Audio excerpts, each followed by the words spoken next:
I have worked as a nurse in several hospitals and care facilities over the years. Before the hospital where I work now, I spent some time at a geriatric hospital located about 30 minutes from my home. I already had plenty of experience caring for elderly patients, so the job itself was nothing unfamiliar to me. At the time of this story, I had only been working there for a couple of weeks. Later you will understand why that was the case.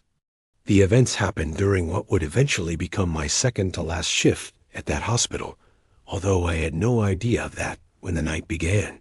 I was assigned the graveyard shift, and I was running on almost no sleep. That night, I was responsible for the Alzheimer's ward. The patients in that section seemed to really enjoy having me around. Being a young woman in my 20s, among residents who spent most of their days lost inside fading memories, seemed to bring them a little comfort. Many of them appeared to see me as someone who connected them to the present moment. When someone with Alzheimer's is left alone, their thoughts can drift far away into other times and places. But when someone is interacting with them, even briefly, it helps anchor them to the current moment. I had several patients to care for that night, but one in particular was more restless than the others. Her name was Lena. It was my first time looking after her, and every time I entered the room, she would talk about the voices she claimed to hear.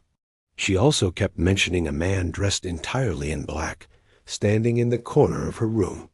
The other patient who shared the room had already asked the staff before my shift to keep the curtain drawn between the beds, because Lena often spoke to her about these things, and it made her uncomfortable.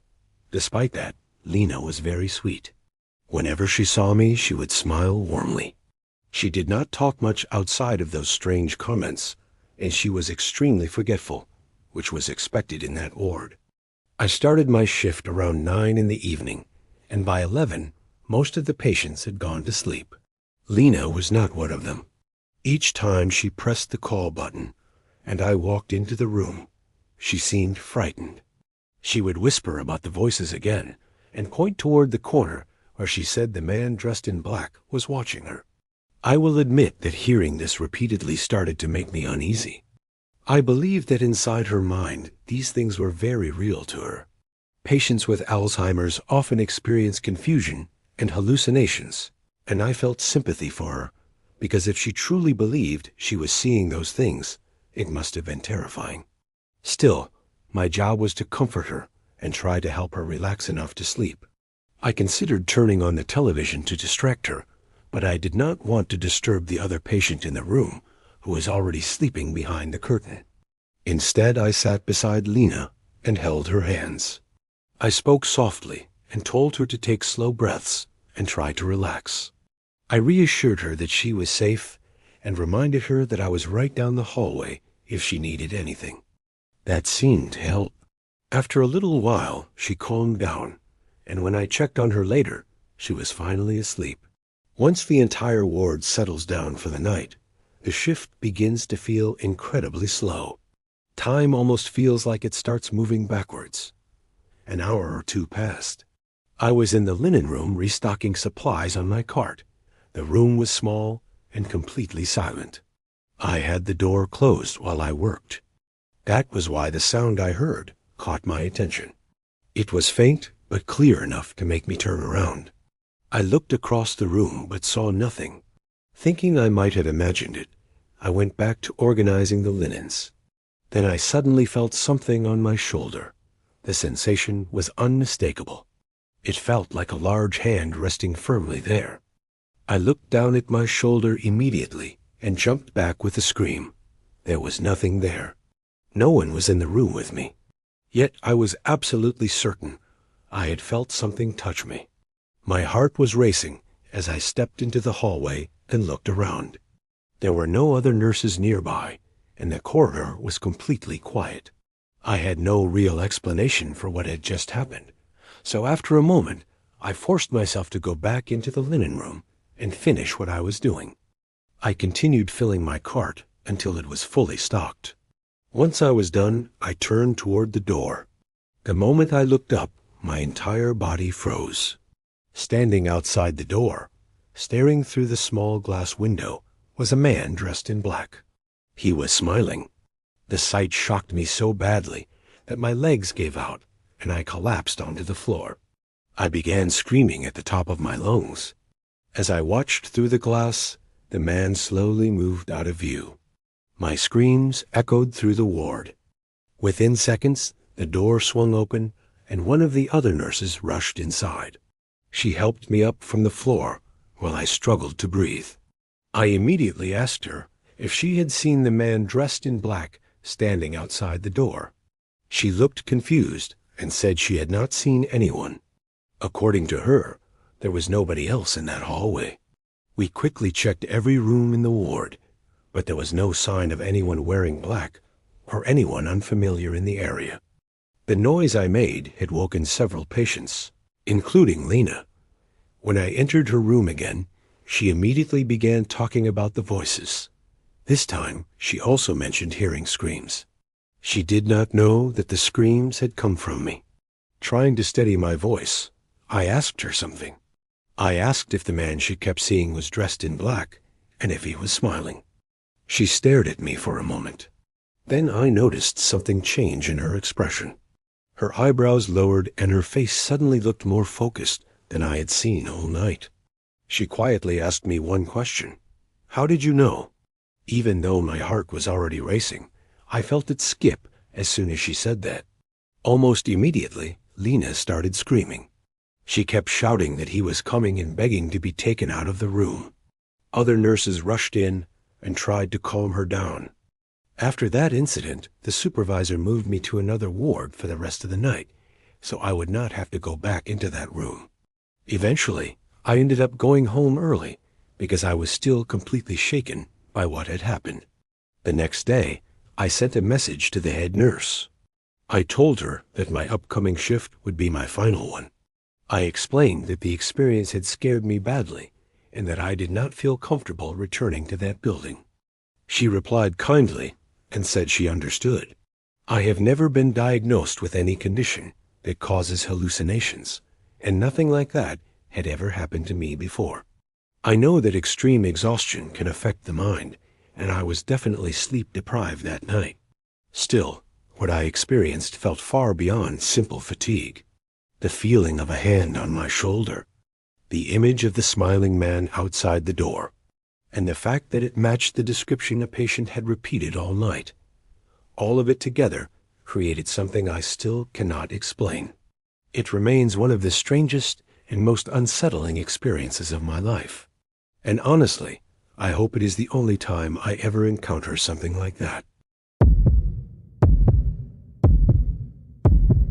3 years ago, I ended up with bacterial meningitis. I live in South Florida, and as far as I know, there was no outbreak happening at the time. Because of that, I have no idea how I caught it or where it came from. The symptoms started hitting me pretty hard. I had terrible headaches, confusion, constant sleepiness, nausea, and I completely lost my appetite. But when the hallucinations began, that was the moment I realized something was seriously wrong. One afternoon I was lying in bed feeling extremely sick while my husband was at work when I heard a child's voice from downstairs call out, "Mom, Mom." The problem was that we do not have any children. I forced myself out of bed and slowly walked to the top of the stairs, trying to look down while calling my husband's name. There was no response, of course, since he was still at work. Standing up made the pounding in my head much worse, so I went back to bed. Not long after that, I heard another voice from downstairs. This time it simply said, "Hello, hello." At that point, I grabbed my phone and called my husband. I was panicking and telling him through the phone that I could hear a child's voice somewhere inside the house and that I thought I might be hallucinating. He could hear how scared I was, so he left work early to come home and take me to the hospital. While I waited for him to arrive, I changed out of my pajamas. While doing that, I suddenly had to rush to the bathroom because I felt like I was about to throw up. While I was in the middle of vomiting, I heard another voice just outside the bathroom door. I could not make out what it said, and I could not tell if it sounded like the same voice from earlier. At that point, I honestly felt like I was losing my mind. I was not officially diagnosed until I got to the hospital, where the doctors told me that untreated bacterial meningitis can be extremely serious and sometimes even fatal. One of the doctors explained that the hallucinations I experienced were somewhat unusual, but still possible with my condition. Not long after arriving, I was given antibiotics through a needle. The doctor also told me that I was lucky I came in as quickly as I did, because waiting longer could have caused permanent damage or even death. My husband stayed in the hospital room with me for several hours. The staff explained that because of how severe my symptoms were, I would need to stay there for several days, possibly up to a week. Around 10 o'clock that night, my husband left to go home since he had to work the next day. Before leaving, the nurse told me to call her if I needed anything. Even though I still felt absolutely miserable, I fell asleep fairly quickly. At some point, I started having a dream where my ex-husband was standing next to my hospital bed, leaning over me and talking. He was saying awful things about my current husband. He gently patted my head and said he was glad I was okay and that he came as soon as he saw my husband leave. Then he started going on about how much he hated my husband and how he wanted to kill him. While speaking, he kept rubbing my forehead, and eventually he walked out of the room. I sometimes have disturbing dreams about my ex-husband because our marriage was extremely toxic and abusive, which is why it ended. I would rather not go into details about that. Eventually, I woke up feeling groggy and disoriented. I looked around the room and noticed that a chair had been pulled right up next to my hospital bed. No one was sitting in it, but I knew it had not been there when my husband left earlier. Since it was still the middle of the night, I eventually drifted back to sleep. The next morning I woke up when the nurse came into the room. I mentioned the strange and very vivid dream I had about my ex-husband. She laughed at first and said that it was not a dream. According to her, my cousin had come to visit me the night before. I immediately told her that I do not have any cousins who live anywhere near this state. Her expression quickly changed, and she looked more serious. She then explained that someone had come in late the previous night and told the staff he was my cousin named David. David happens to be the name of my ex-husband. After I explained the situation more clearly, the nurse brought a doctor into the room. The doctor told me that the antibiotics could have caused delirium, which can make it difficult for someone to tell the difference between sleeping and being awake. According to him, that could explain why I believed I was dreaming while hearing David speak. I called my husband and told him everything that had happened. Naturally, he was furious and very concerned, so he came back to the hospital again that evening after work. Earlier that same day, I sent David a text asking what he thought he was doing by visiting me, and how he even knew I was in the hospital. My message showed that it was delivered, but he ignored it at first. I sent another message telling him that I heard the threats he made about my husband, and that I was considering contacting the police. A few minutes later, he finally responded. He wrote that he never threatened my husband at all. According to him, he was only there because he heard that I was sick and wanted to make sure I was okay. He claimed that I must have misunderstood what I heard while half asleep. I replied by telling him to stay out of my life, or I would involve the police again. After that, he never answered. I never told my husband about the threats I thought I heard that night, because I truly do not know whether they were real.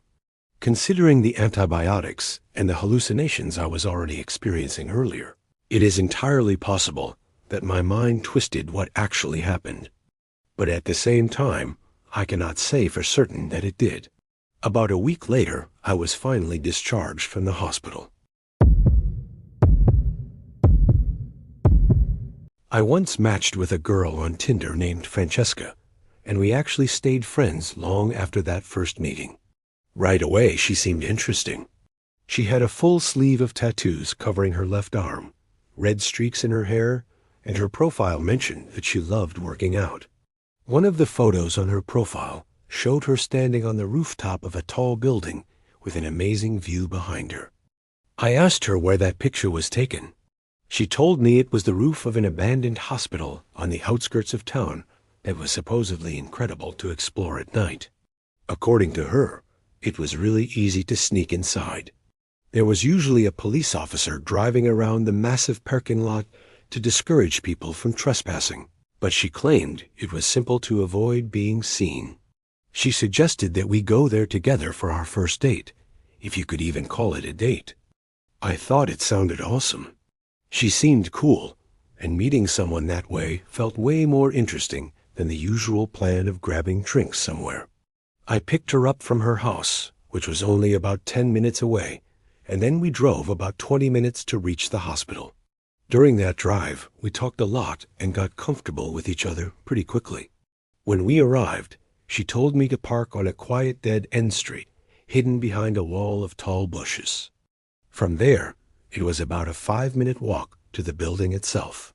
We hopped over a small barrier separating the street from the hospital property, and then ran across the huge empty parking lot toward a patch of grass near the entrance she normally used.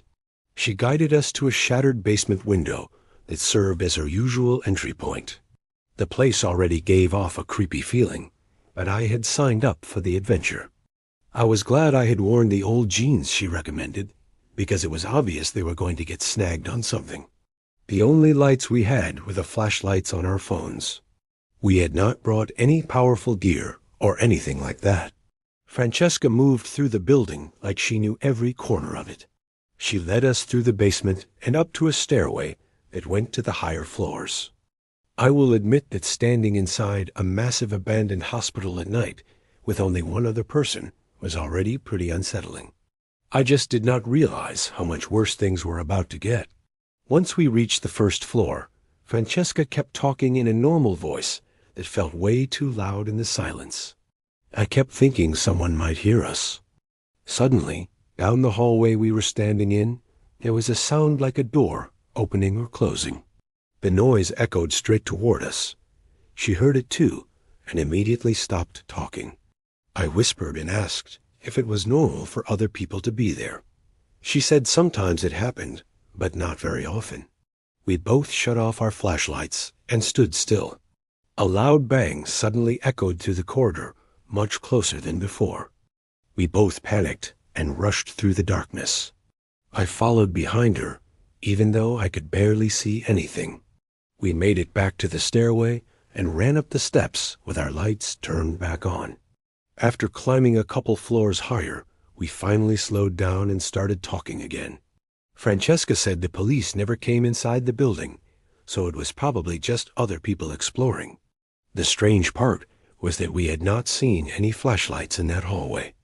Nobody normal would be walking around a place like that in complete darkness.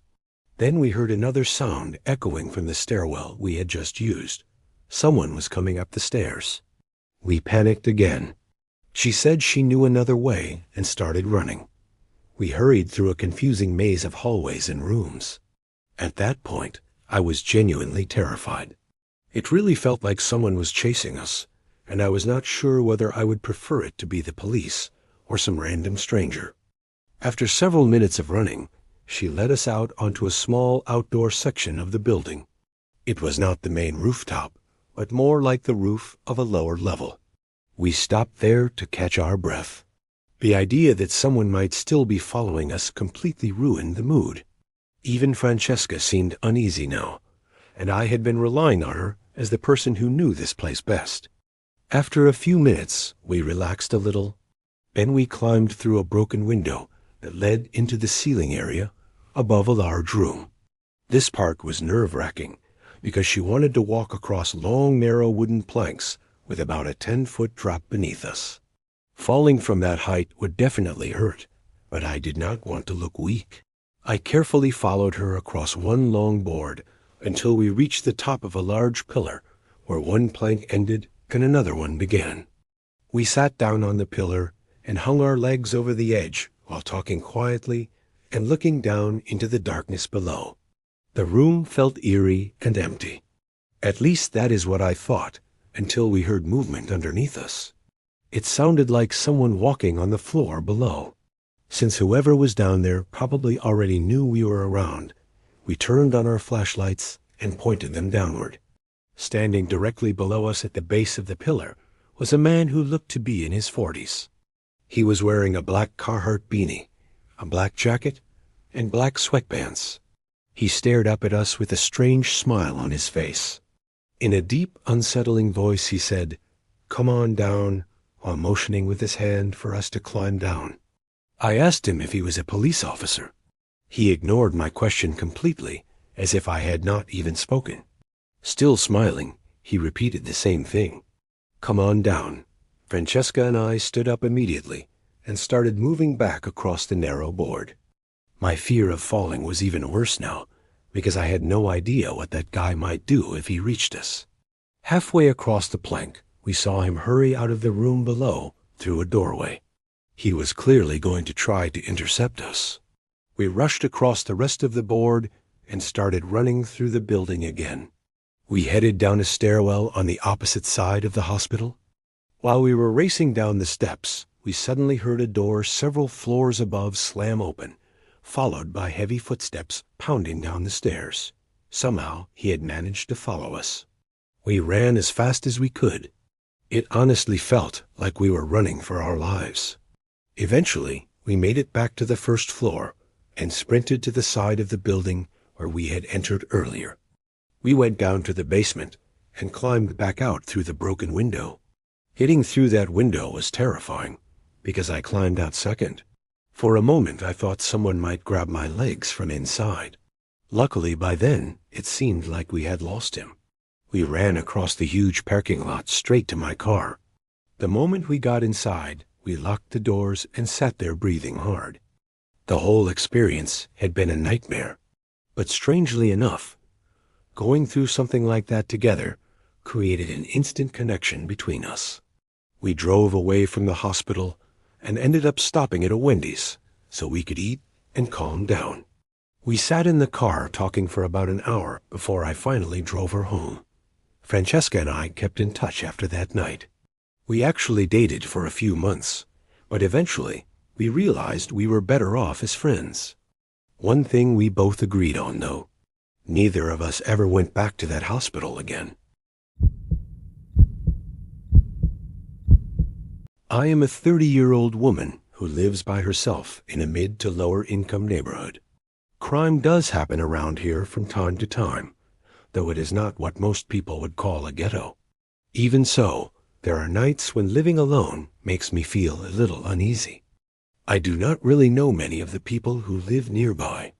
The only neighbors I feel comfortable with are the ones living right next door to me, and they are both friendly people.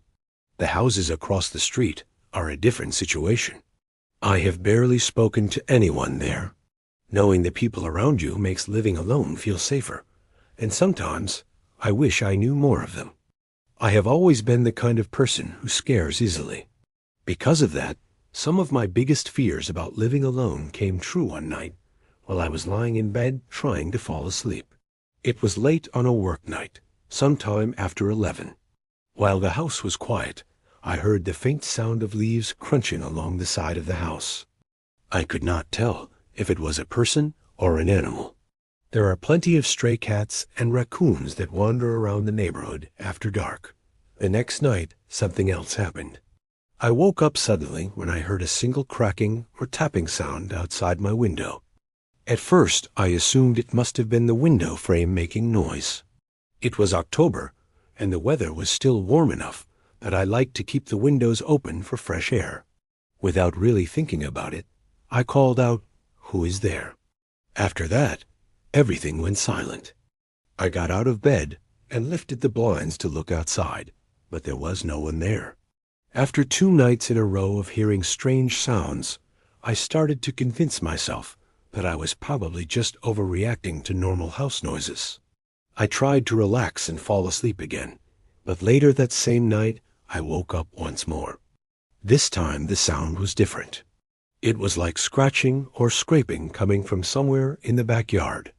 I could hear it through the window. I got out of bed again and walked into the small living area near the back door.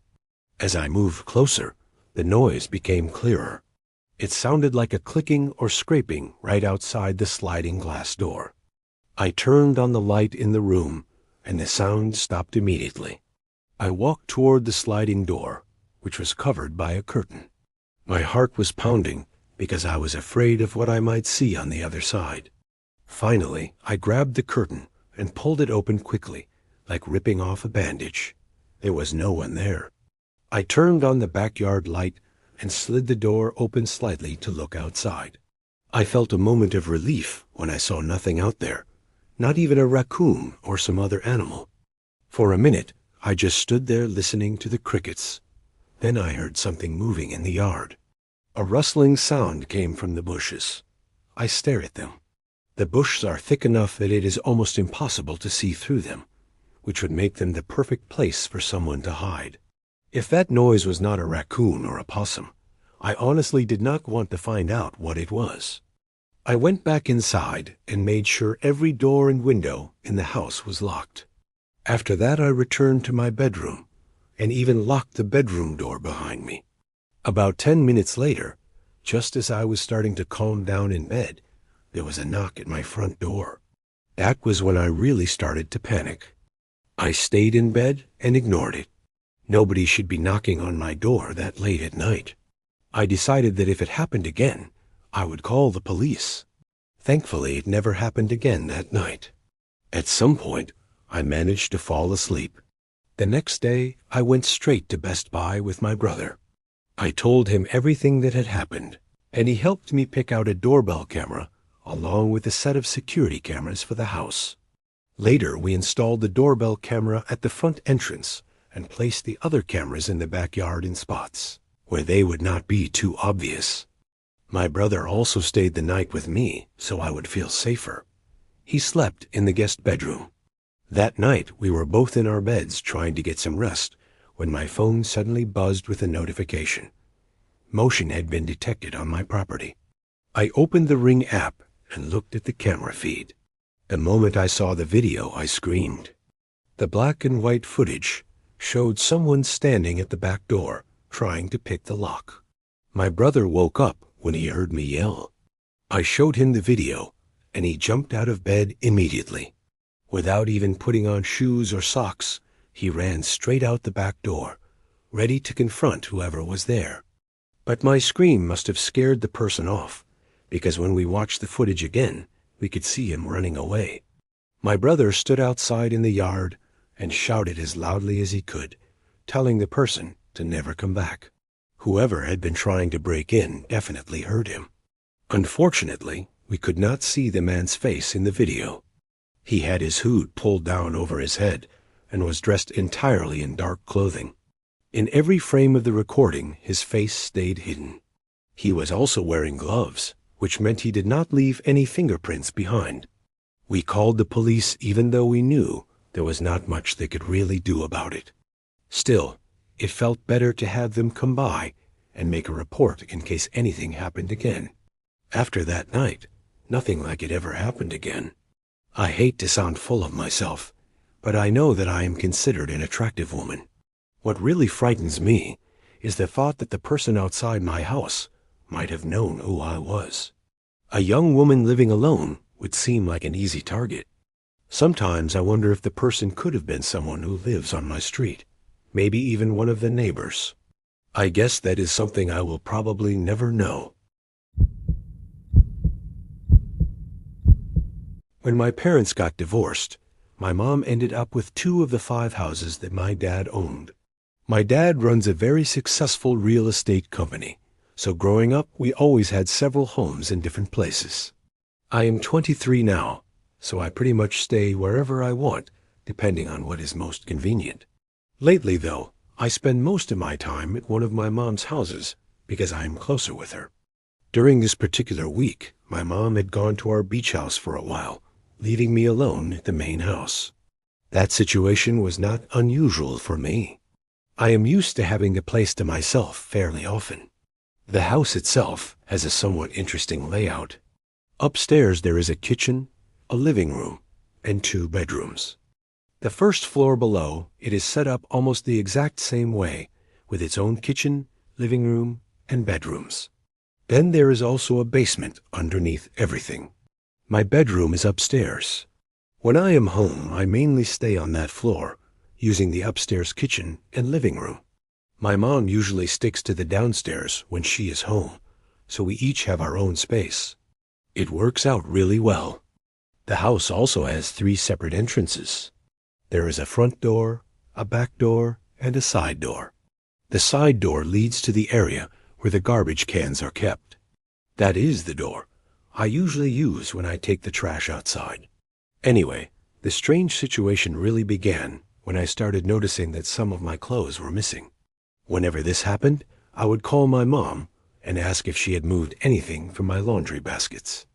Most of the time she would say no, which made sense because we keep our clothes separate since we live on different floors of the house.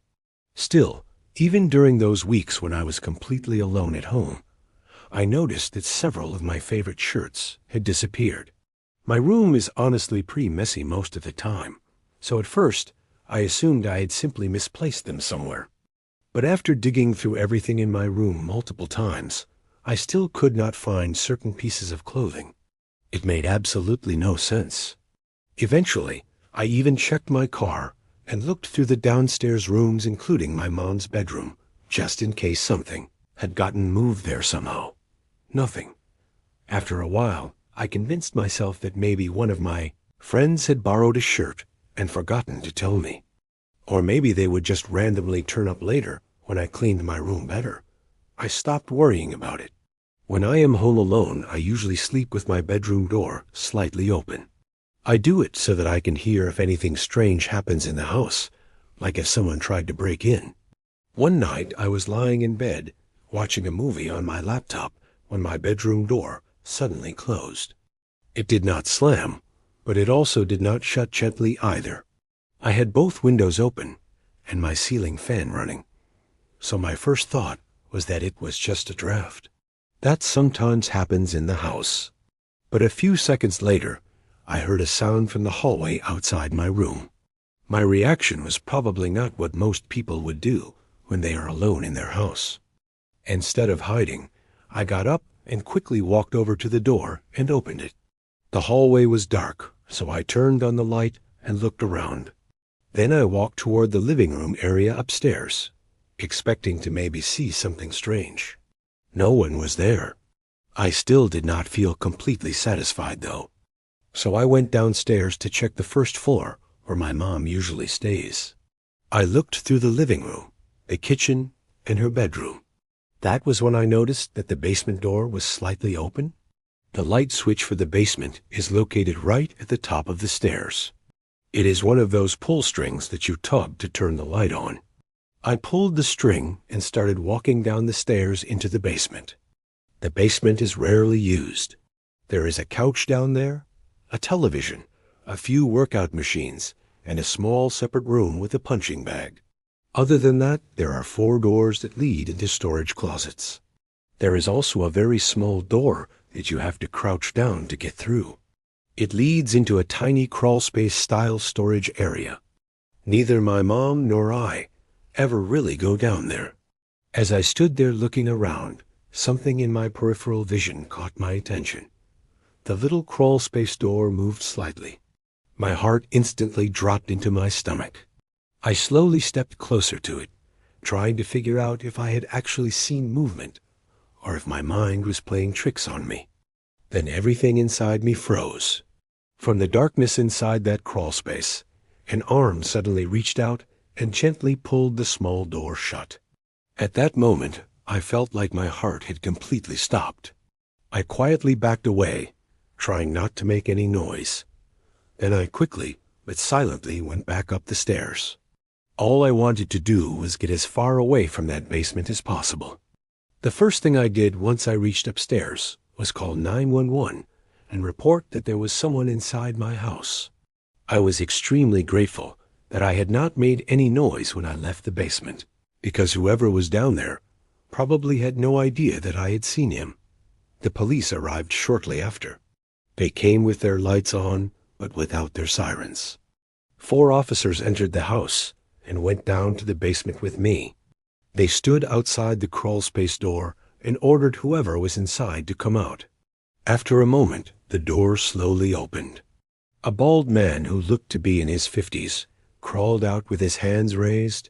His face looked strange, almost squished, with a nose that seemed too small for the rest of it.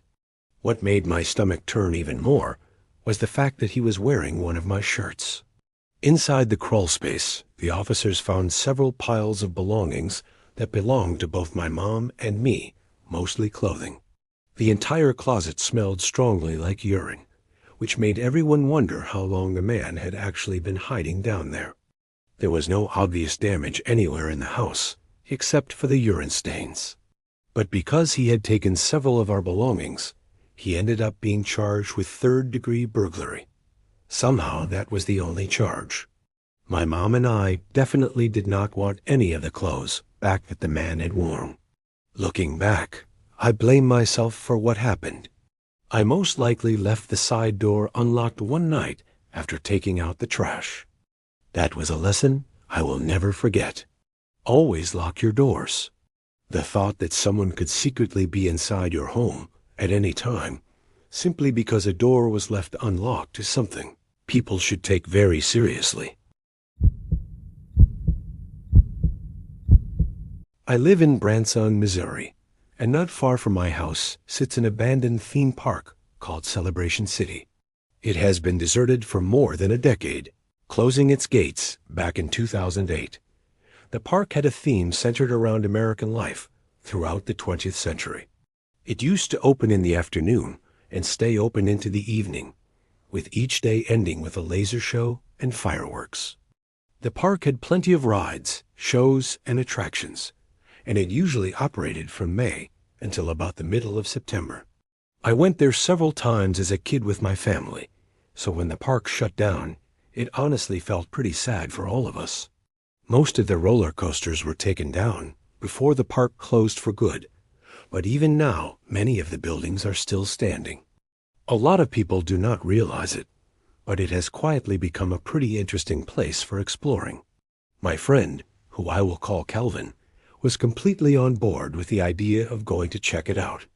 I asked him because he is a family friend, and our families had visited the park together when we were younger. We drove over and parked in the Steak and Shake parking lot across the street, since the park's parking area had obviously been closed off for many years. It was around 7 in the evening, and the sun was beginning to set. We did not want to go during full daylight because we did not want to get caught or run into anyone else. We brought a couple of powerful flashlights for when it got dark, though at first we could still see pretty well. When there were no cars around, we jogged across the street so we would not draw attention to ourselves while trespassing. After crossing, we cut through the grass and into the trees that surrounded the park property. It was surprisingly easy to slip inside. Honestly, it barely even felt like we were sneaking in at all. I am not encouraging anyone to trespass, but seeing the old buildings and attractions that I remembered from childhood still standing there in a silent and empty setting was incredibly eerie. It felt like a part of my childhood had died. One thing seemed certain, though. We were the only people in the entire place. The only sounds were crickets. We could not even hear the traffic from the road outside. As we walked around, we noticed that a lot of things had been left behind. It was obvious people had come through the park since it closed, because there were writings and bits of graffiti on the walls. But many props were still in place, or sitting behind glass inside some of the buildings. A few of the windows were broken, which showed that other people had forced their way inside and explored as well. As it grew darker, we decided to climb through one of those broken windows into a building. Once we got inside, we realized it was the diner that used to be called the Last Chance Diner. It was completely dark inside and honestly pretty creepy. The front entrance was shut, locked, and blocked off. There were wooden planks and random pieces of debris scattered all across the dining area. The best way I could describe it was that it looked like a storage space. It seemed like things from outside had been moved into the building. Calvin walked off to look around the other side of the diner. I shouted over to him that I was going to check out the bathroom, and then headed that way. The smell inside the bathroom was different from the rest of the building, I could not really explain it. There were 3 stalls in there, and as soon as I stepped inside, I heard a sound coming from one of them. It sounded like something small had been dropped onto the floor.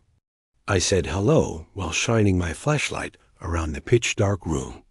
All 3 stall doors were closed, but something had definitely made a noise inside one of them.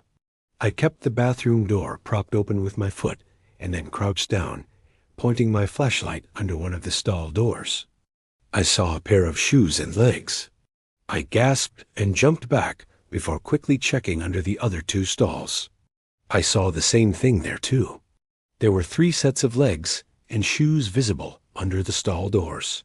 One of them suddenly started moving, like the person was getting down on their knees to look under the stall door. I did not wait long enough to see their face. I was already running out of the bathroom, shouting for Calvin that we needed to leave. I climbed back out through the broken window, and he followed me, not asking any questions until we were already outside and moving away from the building. I told him what I saw in the bathroom, about the 3 people sitting in the stalls. He joked that maybe they were just using the bathroom, but the way he said it made it clear he did not really believe me. I explained that one of them had started moving like they were about to look under the stall at me. As I tried to describe the strange scene better, his expression changed, and he began to look more unsettled. We clearly were not alone in that place. If those people were just friendly explorers like us, who happened to be using the bathroom, I feel like they would have said something when I walked in, or at least when I called out. By the time we left the park and made it back to the car, it was completely dark outside. Neither of us has gone back there since. I still do not have any real explanation for what I saw that night.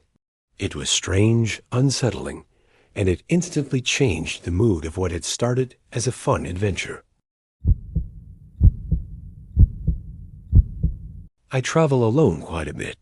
Most of my friends either have busy schedules or cannot afford to constantly fly around the country, so I have gotten used to exploring places on my own. Because of that, solo trips have become pretty normal for me. On one occasion, I decided to fly to San Diego for the first time by myself. I had already visited most of the major cities in California, but San Diego was one place I had not seen yet. It had been on my list for a while, so I figured it was finally time to check it off. I booked a decent hotel, very close to downtown, so I would be near everything I wanted to see. While I was checking in at the front desk, I noticed a guy in the lobby who looked a little older than me. He started talking to me in a friendly way, asking where I was from, how long I planned to stay, and if I had been to San Diego before. I told him it was my first time visiting the city. He said it was his second trip there, and like me, he was traveling alone. After chatting for a few minutes, he offered to help carry my bags to my room, since he said he was heading upstairs anyway. It seemed like a nice gesture, so I accepted his offer and thanked him. He grabbed my bags and walked with me to the elevator. We rode up together and got off on the 2nd floor where my room was located. When we reached my door, he set my bags down in the hallway outside the room and told me it was nice meeting me. He said he hoped I would enjoy my stay in San Diego. I thanked him again for helping me and watched him walk down the hallway. After that, I unlocked my door and went into the room. I placed my bags on the bed and decided to lie down for a short nap since I was a little tired from traveling. Once I woke up and felt more refreshed, I headed back down to the lobby. I was about to walk outside and start exploring when the woman working at the front desk called me over. She asked me what that man had done when we went upstairs. I explained that he had just helped carry my bags to my room. Her expression immediately looked concerned. She told me that she had noticed that man standing outside the hotel earlier.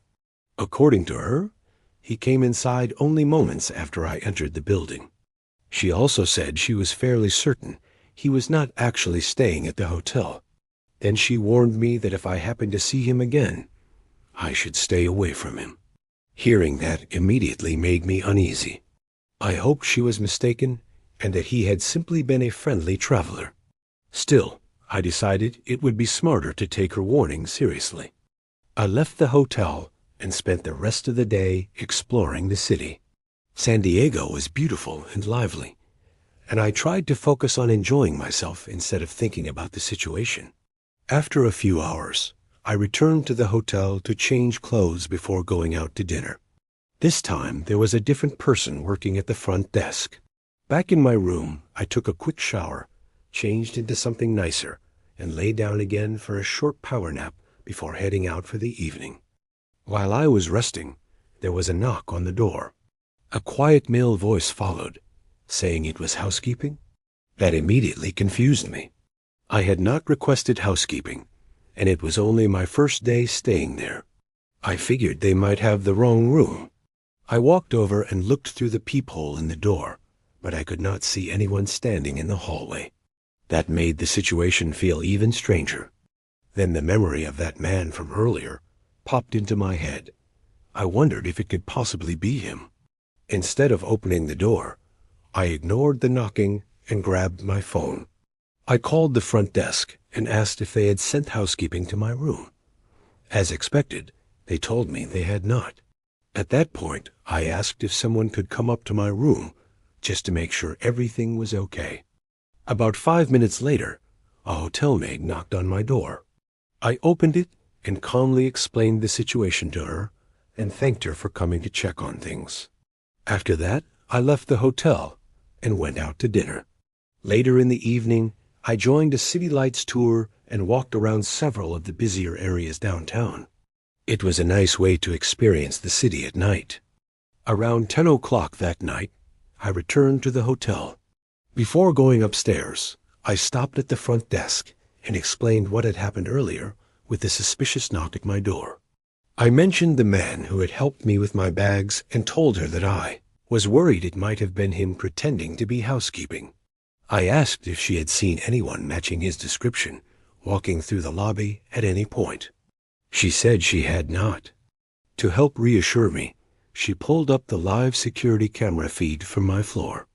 According to the cameras, there was nobody in the hallway at that moment. That made me feel slightly better. I thanked her and went upstairs to my room. Once inside, I changed out of my clothes and got into bed. I turned on the television so I could fall asleep with some background noise. Within about an hour, I started drifting into sleep. The sounds from the television slowly blended into my dreams as I hovered between being awake and asleep.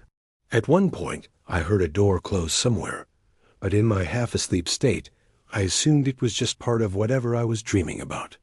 I did not fully wake up until I felt the mattress shift. It was the kind of movement that happens when someone sits down on the other side of the bed.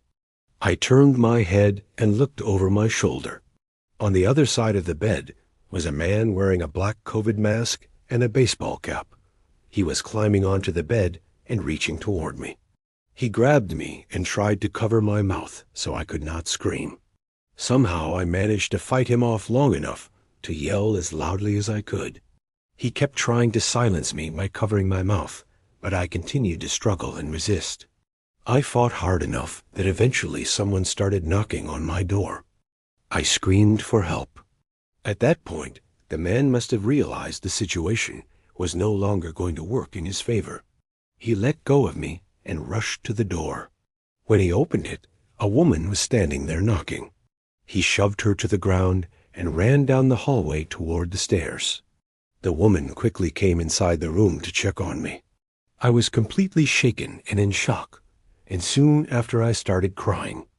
Other guests from nearby rooms began coming out to see what all the noise was about. Hotel staff also rushed upstairs, and the police were called. Later, after reviewing the security footage, it appeared that the man had somehow managed to obtain a master key card that allowed him to enter my room. Because he was wearing both a mask and a hat, his face was hidden on the cameras. Even though they could not confirm it, I strongly believe it was the same man who helped carry my bags earlier that day. My guess is that he wanted to learn which room I was staying in, so he could come back later. It is terrifying to think that he may have successfully done something like this to someone else before. I tried my best to continue enjoying the rest of my trip, even after everything that happened. Still, it was an experience that will probably stay with me for the rest of my life. The hotel refunded the entire cost of my stay and moved me to a different room. Looking back now, I probably should have pursued legal action against the hotel. The hotel staff also handed over all of the security footage to the police department. Unfortunately, I was never contacted again to identify anyone, which most likely means the man was never found or properly identified. In the winter of 2018, my girlfriend Claire and I decided to get away from the freezing weather by taking a week off from work and heading somewhere warm.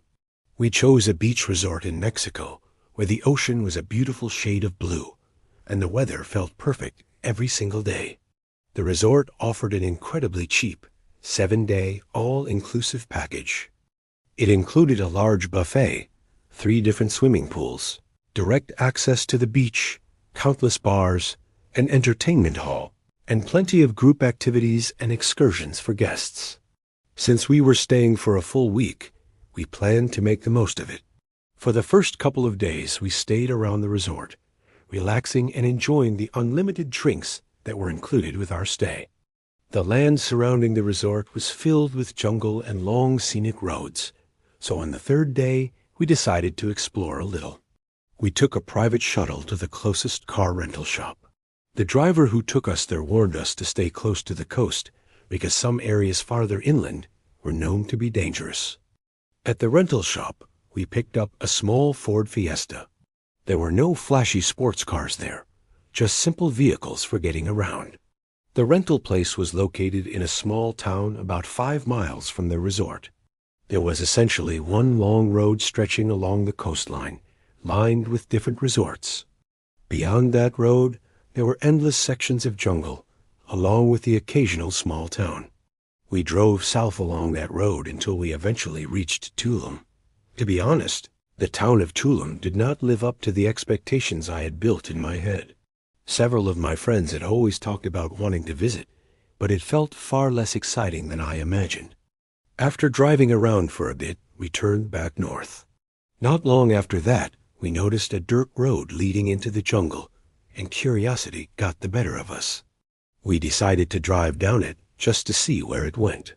On both sides of the road, there was nothing but thick jungle that seemed to stretch for miles. We slowly drove down the wide dirt path, enjoying the scenery and a small sense of adventure. Claire started to worry about taking a rental car down a road like that because she did not want to return it covered in dirt. I agreed with her, so I turned the car around and began heading back toward the main road. As we were driving back, 3 men suddenly walked out from the jungle and stepped onto the road in front of us. Claire and I both said, "Oh no," at the same time because we immediately sensed trouble. I stopped the car and rolled my window down slightly while one of the men approached. He began speaking to us in Spanish. I told him no hablo español, and the situation quickly became tense. Another man walked over to Claire's side of the car and knocked on her window. I told her not to open it. The man standing next to me kept repeating money, money. Then I saw the 3rd man move closer to my window, and he pulled a knife from his pocket. Without thinking, I slammed my foot on the gas. The car lurched forward as we sped past them.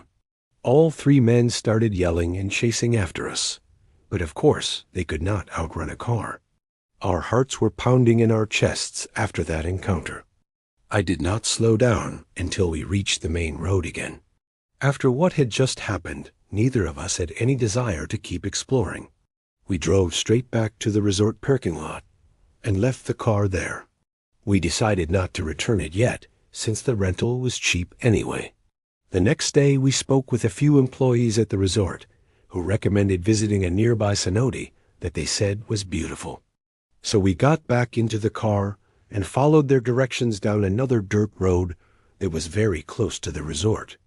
We drove all the way to the end of that road until we saw a sign pointing toward the cenote. We parked the car and started walking.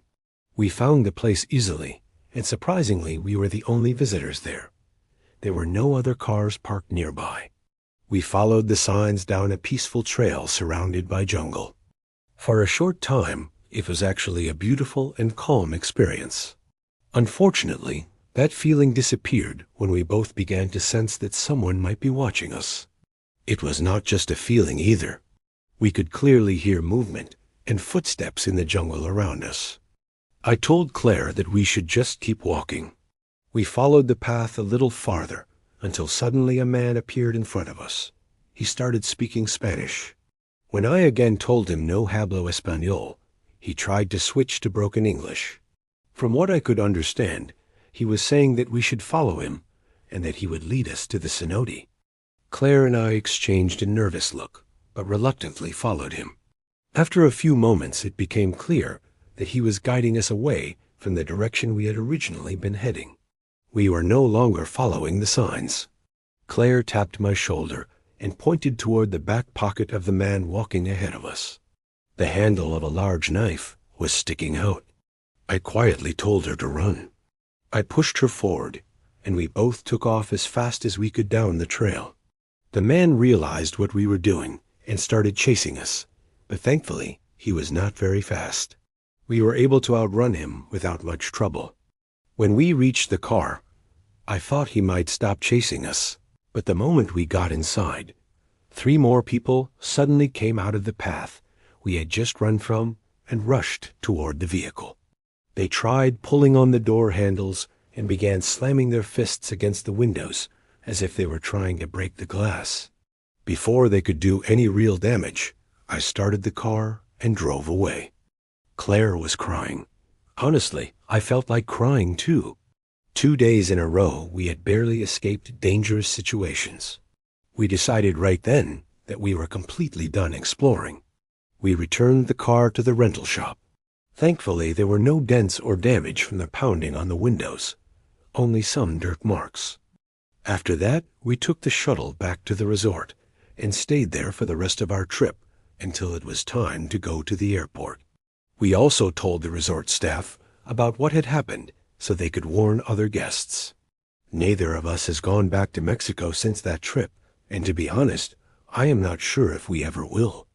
Even in an area that was supposed to be safer near the resorts, we had 2 close calls on back-to-back days where we almost ended up robbed or worse. This story happened several years ago, sometime around 2013 or 2014.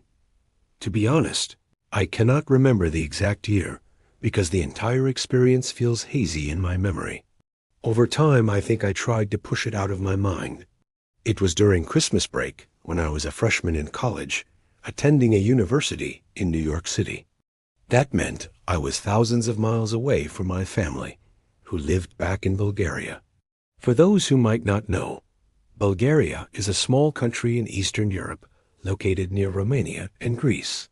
People often say that safety standards and regulations are not always the best. Ironically, this story ended up challenging that idea in a strange way. I was at JFK Airport just a few days before Christmas Eve. My plan was to fly home and surprise my family and friends in Bulgaria for the holidays. The airport was absolutely packed with travelers. The crowds made everything feel more stressful and complicated. After hours of standing in security lines, checking my luggage, and waiting around for boarding time, I was finally able to relax a little once my flight was called. The first leg of my trip was a flight from New York to Istanbul. The flight itself was expected to take around 8 hours, so I already knew I would probably feel uncomfortable and stiff from sitting in economy seating the entire time. Unfortunately, my seat was between 2 men. For context, I am a woman who stands about 5 feet tall and weighs a little over 110 pounds. Being wedged between 2 much larger men did not exactly make me feel comfortable. Both of them were easily over a foot taller than me and looked strong enough to overpower me if they wanted to. The man sitting on my right seemed fairly normal. He had black hair, wore glasses, and looked like he worked out regularly. He kept to himself and barely spoke during the flight. The man on my left, however, made me uneasy almost immediately. Every once in a while, he would quietly mumble things under his breath. He also had a habit of picking at his skin and occasionally letting his arm drift too close to mine. I noticed these behaviors right away and tried my best to focus on getting through the long flight. I kept reminding myself that in less than 48 hours, I would be back in my home country with my family. But that sense of comfort did not last very long. Every now and then, I would catch the man on my left staring directly at me. I could be working on my laptop, listening to music, or simply resting, and when I looked up, he would already be watching me. At first, I tried to ignore it. I told myself that maybe he had some sort of condition that made him unaware of social boundaries. But as the hours went by, that explanation began to feel less convincing. At one point during the flight, I was watching Season 2 of American Horror Story on my tablet. The season called Asylum focuses on violent criminals and patients in a mental institution. Out of nowhere, the man turned to me and started talking. He asked why I was watching a show that portrayed mentally ill people and murderers in such a negative way. Feeling nervous and caught off guard, I awkwardly asked him if he needed something. I told him it was a little strange to interrupt someone who was simply minding their own business. He stared straight into my eyes and calmly said something that made my stomach drop. He said that he thought it was messed up that people assume anyone who skins someone alive must be crazy. Then he added that maybe everyone has that inside them. At that moment, my mind started racing. I wondered who this person really was, and whether anyone else nearby had heard what he just said. I forced out a nervous laugh and pretended I was not bothered by the comment. But for the rest of the flight, I felt completely terrified. I even considered asking a flight attendant if there were any open seats in the back of the plane so I could move. Eventually, the plane landed and we arrived in Istanbul. The moment the seatbelt sign turned off, I grabbed my things as quickly as possible and hurried off the aircraft. I wish the story ended there. The rest of my Christmas visit in Bulgaria went perfectly fine. Still, the strange things that man said kept echoing in my head. When January arrived, it was time for me to return to New York. While packing up my belongings for the trip back, I started cleaning out my tote bag and throwing away random bits of trash that had accumulated during my travels. While digging through the bag, I found something that made my skin crawl. There was a folded note inside that I had never seen before. It must have been slipped into my bag while I was asleep on the plane. The message written on it said, "I wish I could see what you look like under your skin." Even now, I regret not taking a photo of the note as proof. About a month later in February, my younger sister sent me a news article.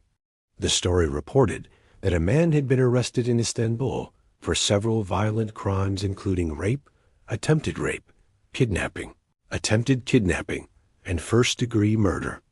The photograph in the article showed the exact same man who had been sitting next to me on that flight. Reading that article made me feel physically sick. For a long time after that experience, I avoided traveling during the holidays. Instead of flying home, I stayed in New York for several years because the thought of getting on another long flight brought back memories of that terrifying encounter. During my junior year of college, I lived in a suite-style dorm on campus. The suite had 4 separate bedrooms connected by a shared common room and a tiny kitchenette. It was perfect at first because half of my friend group had managed to get rooms there together. Originally, our friend Cody was one of the 4 people living in the suite. Not long after the semester started, he moved out to live off campus in an apartment with another friend. Because of that, the university automatically filled the empty room with a replacement student. That was how Rodney ended up moving in. At first glance, Rodney seemed like a pretty normal guy.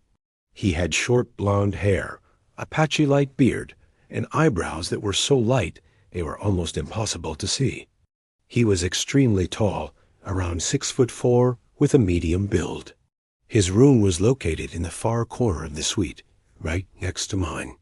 Each of us had our own private bedroom, so there were 4 of us living there in total.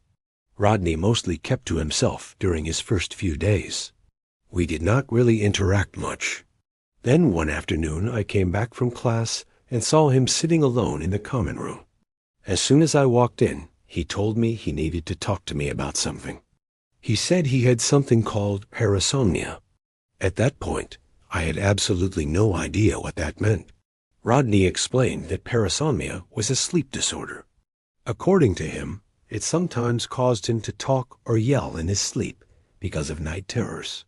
He said he wanted to warn everyone in the suite so we would not get uncomfortable if we heard anything strange at night. Honestly, that conversation made me feel even more uneasy. It was the first real interaction I had ever had with the guy. Instead of getting to know him normally, I was suddenly learning about his sleep disorder. I also did not really understand why he felt the need to tell me right away. Afterward, I sent a message in the group chat we had for the suite. Cody was still in the chat, even though he had moved out. I asked the others if Rodney had told them about his sleep disorder too. They both said no. Their responses were mostly confusion and laughter. They thought the whole thing sounded strange. Later that evening, when the other 2 guys in the suite got back, we were hanging out in the common room watching television.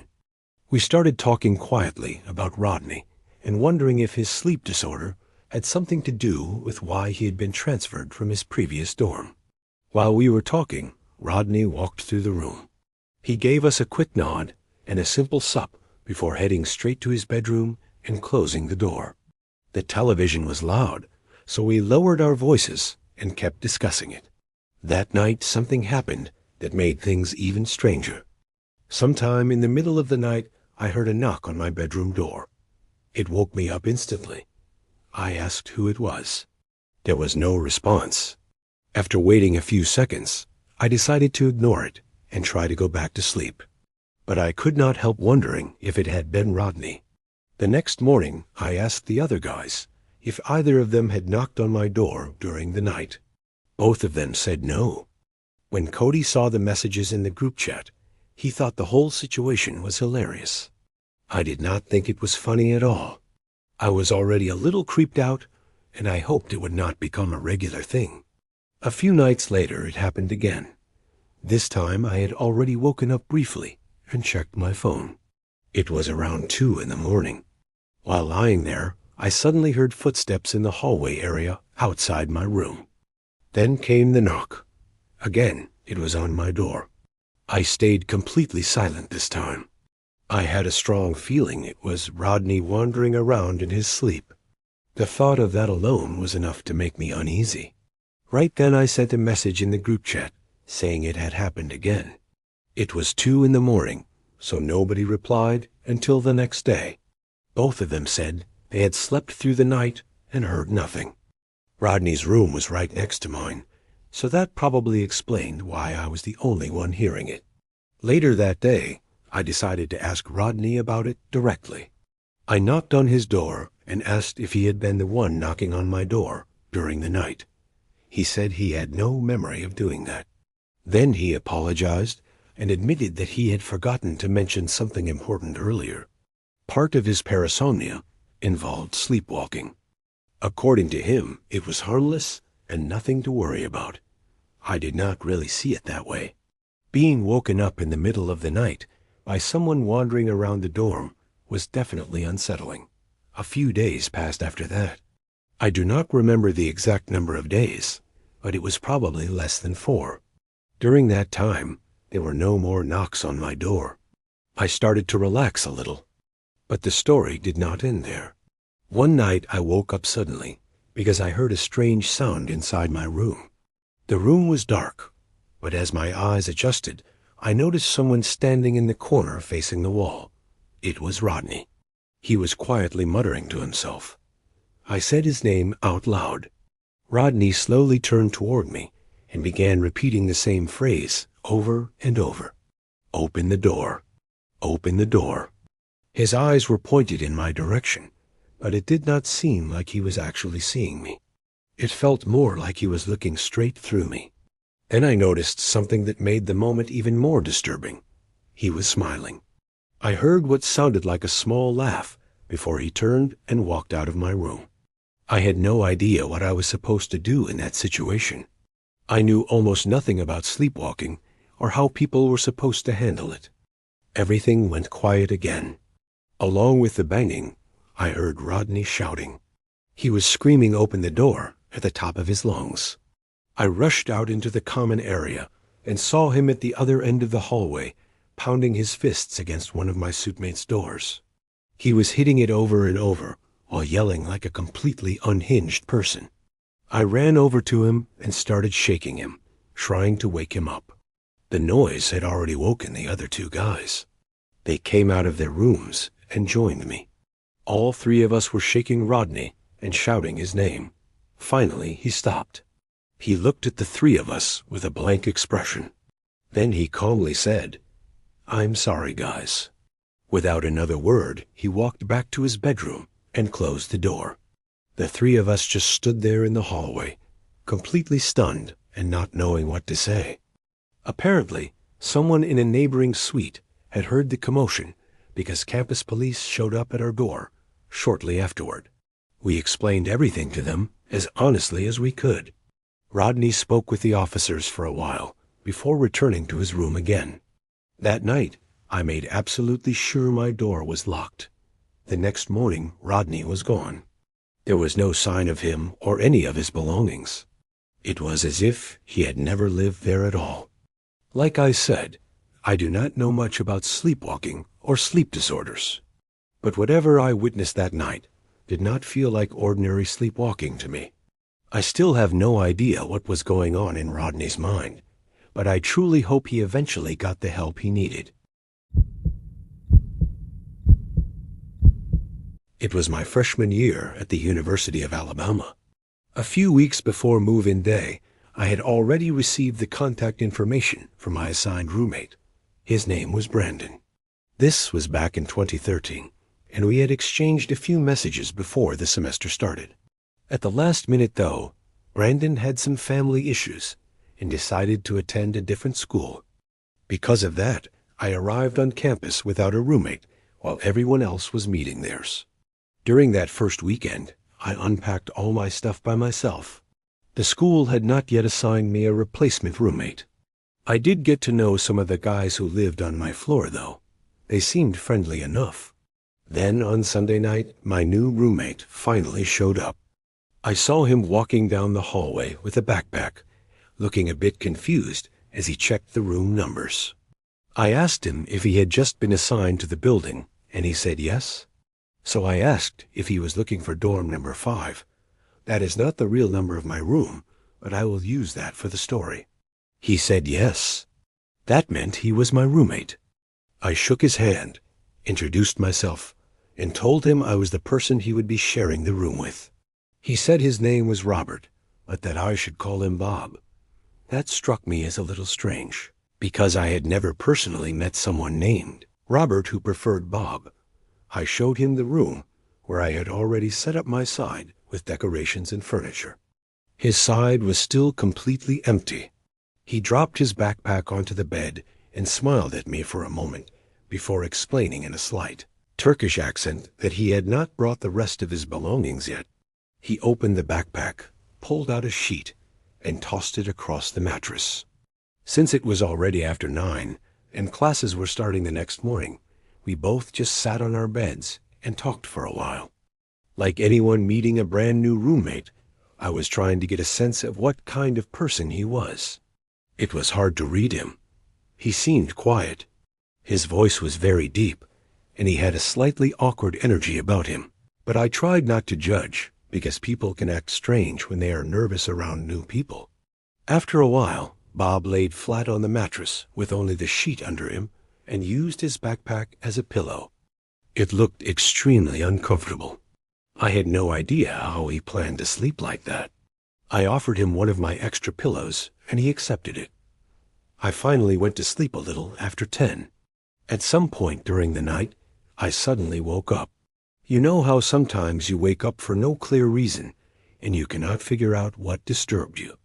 That was exactly what happened. The room was completely silent. I did not even hear Bob breathing. I rolled onto my side and immediately screamed when I saw a tall figure standing beside my bed. A second later, I realized it was Bob. He quickly started apologizing and said he was just going to the bathroom. My heart was pounding so hard, it felt like I had been running. I was too shaken to even ask why he had been standing right over my bed if he was only going to the bathroom. He apologized again and returned to his bed. I told him it was fine, but I was definitely wide awake after that. For the rest of the night, I slept facing away from him, trying to avoid the awkward feeling. The next morning, my alarm woke me up. Bob was still lying in his bed and looked like he was pretending to be asleep.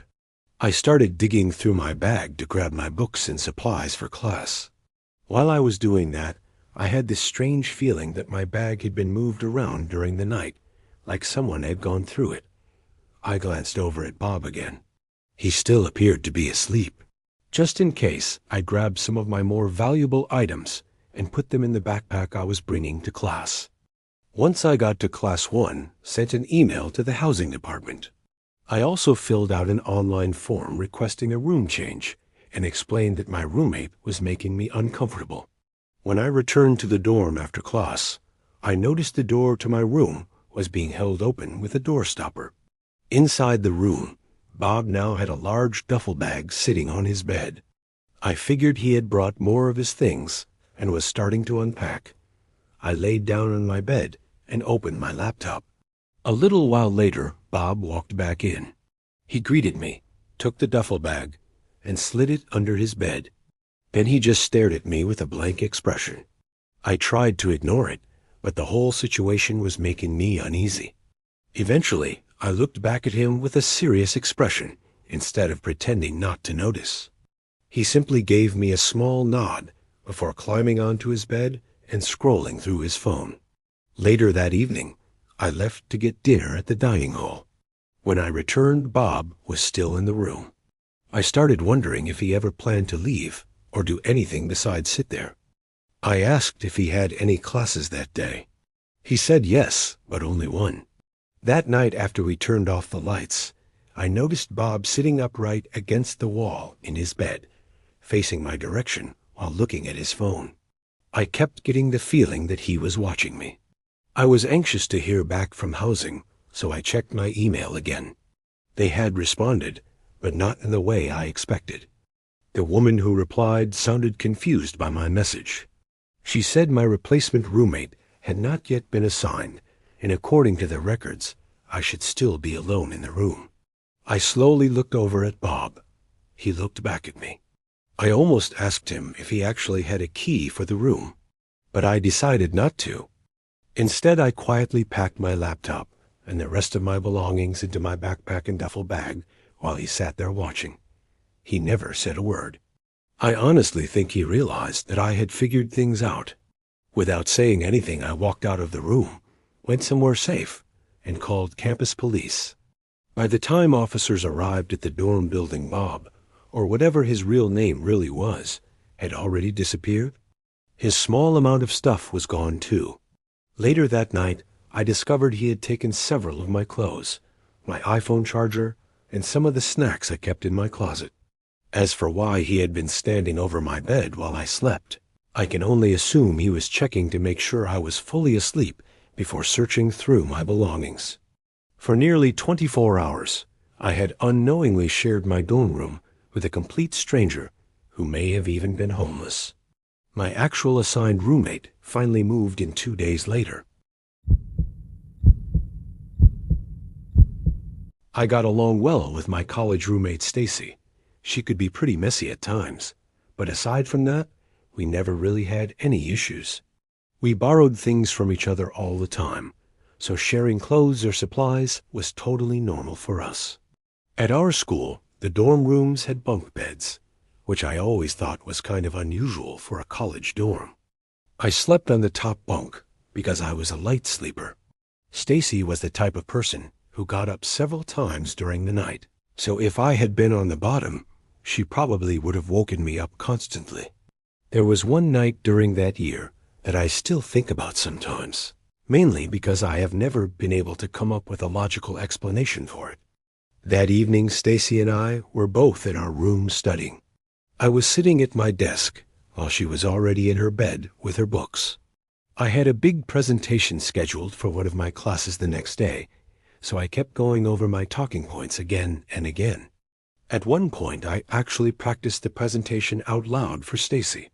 She listened like she was my audience and even asked a few questions afterward to help me prepare. She told me that if I wanted, I could borrow one of her nicer tops for the presentation because I did not really bring anything formal with me to school. After helping me rehearse a couple of times, she went back to her own studying for a little while and eventually decided to go to sleep. I still was not finished studying, but since she had gone to bed, I turned off my desk lamp to be polite. I climbed up into my bunk and continued reviewing my notes on my laptop. Stacy sometimes snored when she slept, so when I heard her start snoring, I knew she was fully asleep. I kept studying and quietly rehearsing for probably another 30 minutes to an hour before finally closing my laptop and placing it at the foot of my bed. After that, I went to sleep. Sometime around 5 in the morning, I woke up. The room was still almost completely dark, but a little bit of early morning light was starting to come through the window. I could hear Stacy moving around on the floor below me. Still half asleep, I said her name. She responded with a soft, I asked if it was still okay for me to borrow one of her nicer tops for the presentation later that day. She answered, again, and I heard the sound of her closet door sliding open. I thanked her. I leaned over slightly and looked down. I could see her bent over inside the closet. After a moment, she stood up, gave me a small wave, and walked toward the door to leave the room. The sound of the door closing behind her made me a little more awake. I picked up my phone and checked the time out of habit, also glancing at my notifications. It was right around 5 in the morning. I wondered where Stacy could be going that early. I assumed she was probably heading to the bathroom, which she often did in the middle of the night. The wave she gave me seemed a little strange, though. Then I suddenly heard a snore from the lower bunk. At first, I thought my mind was playing tricks on me, because that made no sense. I slowly leaned over the edge of the top bunk and looked down. Stacy was lying there, under the blankets in her bed. For a second, I wondered if I had somehow dreamed the whole thing.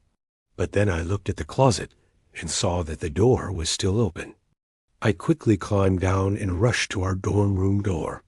I stepped out into the hallway and looked in both directions. The hallway was completely empty.